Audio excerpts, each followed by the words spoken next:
हाँ, मुलाकात हो रही है, चाय पीएंगे, बिस्किट खाएंगे, समोसा खाएंगे, घर जाके सो जाएंगे और क्या होगा। नीतीश पर भरोसा कैसे कर लें? नीतीश ने कहा था हम मिट्टी में मिल जाएंगे लेकिन भाजपा में नहीं जाएंगे, लेकिन चले गए ना। उन पर भरोसा कैसे कर लें? आप लेते हो गारंटी? ममता नीतीश की मुलाकात के कोई मायने नहीं, वो चाय बिस्किट खाएंगे और घर जाकर सो जाएंगे। एआईएमआईएम प्रमुख असदुद्दीन ओवैसी ने एक प्रेस कॉन्फ्रेंस में यह कटाक्ष किया विपक्ष पर। ओवैसी न विपक्ष में है न सत्ता पक्ष में है, लेकिन वो प्रधानमंत्री का ख्वाब अक्सर जग जाहिर करते रहते हैं। ऐसे में यह सवाल भी खड़ा होता है कि एक राज्य स्तर की पार्टी बिना किसी दूसरे राष्ट्रीय दल के सहारे केंद्र में कैसे पैर जमा पाएगी। मुझे नहीं बुलाएंगे क्योंकि उनको मेरी सच्चाई से उनको नफरत है। उनको मेरी सच्चाई से नफरत है। और सच्चाई क्या है? नीतीश कुमार कितनी मर्तबा बीजेपी से मुख्यमंत्री बने, कितने मर्तबा छोड़े। कुछ यही हाल इन दिनों बीएसपी प्रमुख मायावती का भी है। नीतीश, ममता, केसीआर या कोई भी अन्य दिग्गज विपक्षी नेता मायावती को विपक्षी एकता में साथ लेने के मूड में नहीं। असदुद्दीन ओवैसी और मायावती दोनों ही ऐसे नेता हैं जो कांग्रेस और बीजेपी दोनों से बराबर दूरी बनाकर चल रहे हैं। इसके अलावा विपक्षी खेमे से एकजुटता की मुहिम में जुटे नेता ना तो मायावती और ना ओवैसी से मेल मिलाप कर रहे हैं। उधर विपक्ष के कांग्रेस से दूरी की भी अटकलें लंबे वक्त से हैं। तो ऐसे में सियासी जानकार ये भी मानने लगे हैं कि आने वाले वक्त में एक नए तरह का विपक्ष वजूद में आ सकता है जो राहुल, ओवैसी और मायावती से मुक्त हो। बीते रोज नीतीश कुमार 3 दिवसीय दौरे पर दिल्ली आए। बीजेपी विरोधी 10 दिग्गज नेताओं के साथ मुलाकात भी की और उन्हें साथ जोड़ने की कवायद की। इसमें अखिलेश यादव, शरद पवार, अरविंद केजरीवाल, सीताराम येचुरी, डी राजा, शरद यादव, कुमारस्वामी, ओपी चौटाला और ममता बनर्जी प्रमुख हैं। इसके अलावा नीतीश ने केसीआर और जयंत चौधरी से फोन पर बातचीत भी की है। यानी इन तमाम नेताओं को 24 के चुनाव के लिहाज से साथ लाने की कवायद तेज है नीतीश कुमार की ओर से।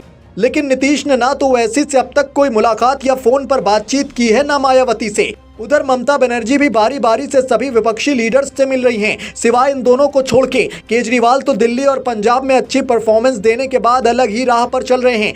उनको शायद अकेले ही अपनी काबिलियत पर भरोसा हो चला है। केसीआर ने भी बीते रोज दिल्ली आकर अलग अलग नेताओं से मुलाकात की, लेकिन मायावती और ओवैसी को बायकॉट कर दिया। लेकिन विपक्ष को ओवैसी और मायावती इन दोनों को ही इतना हल्के में नहीं लेना चाहिए। मायावती ने 2019 के लोकसभा चुनाव यूपी में समाजवादी पार्टी के साथ मिलकर लड़े थे और बसपा के खाते में 10 सीटें आई थी। बसपा ने देश भर में पिछली बार 351 कैंडिडेट उतारे थे। हरियाणा, एमपी और पंजाब में भी मायावती का ठीक ठाक जनाधार है। तो ऐसी भी अलग अलग राज्यों में अपना जनाधार लगातार बढ़ाते जा रहे हैं। वो जब अकेले चुनावी मैदान में उतरते हैं तो मुस्लिम वोट बैंक का ध्रुवीकरण करके विपक्ष को काफी नुकसान पहुंचा सकते हैं। उनका भी अलग अलग राज्यों में जन समर्थन अच्छा खासा है। उनके भाषणों से मुस्लिम समुदाय का एक बड़ा वर्ग अपना मन बदल देता है। लोकसभा में उनके 2 सांसद भी हैं। तेलंगाना से लेकर बिहार तक उनकी पार्टी के विधायक भी हैं। ऐसे में सवाल ये है कि 24 के लोकसभा चुनाव में विपक्षी एकता की नैया पार कैसे होगी। देश में दलित आबादी 20% के करीब है तो मुस्लिम आबादी 14%। ऐसे में मायावती और ओवैसी के बिना मजबूत विपक्ष कैसे खड़ा हो पाएगा, इस तथ्य पर हर सियासी जानकार की नजरें हैं। उधर अगर मायावती और असदुद्दीन ओवैसी विपक्षी एकता से अलग थलग होकर चुनाव लड़ते हैं तो वोट बैंक का जबरदस्त ध्रुवीकरण हो सकता है और बीजेपी को इससे हमेशा की तरह एक बार फिर बड़ा सियासी लाभ मिल सकता है। बिहार के मुख्यमंत्री अपोजिशन यूनिटी के मुहिम में जुड़े हुए हैं। ममता बनर्जी से बंगाल में मुलाकात हो रही है, कोलकाता में मुलाकात हो रही है। कहा यह जा रहा है कि समाजवादी पार्टी के चीफ से ही मुलाकात हुई अखिलेश यादव से। आप इस अपोजिशन यूनिटी को कैसे, आपने पहले भी इस पर बात की है, लेकिन फिर से हम जानना चाहेंगे ये जो अब विजिबल एक यूनिटी की मीटिंग दिख रही है, इसको आप कैसे देखते हैं? इब्तिदाई इश्क है, देखिए आगे होता है क्या। अभी बहुत से लंबे फासले हैं। हुनूस दिल्ली दूरस्थ है अभी। मतलब अगर आपको बुलाएंगे तो आप जाएंगे? मेरे को कहाँ बुलाएंगे?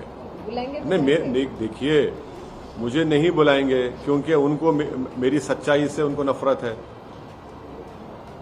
उनको मेरी सच्चाई से नफरत है। और सच्चाई क्या है? नीतीश कुमार कितनी मर्तबा बीजेपी से मुख्यमंत्री बने, कितने मर्तबा छोड़े।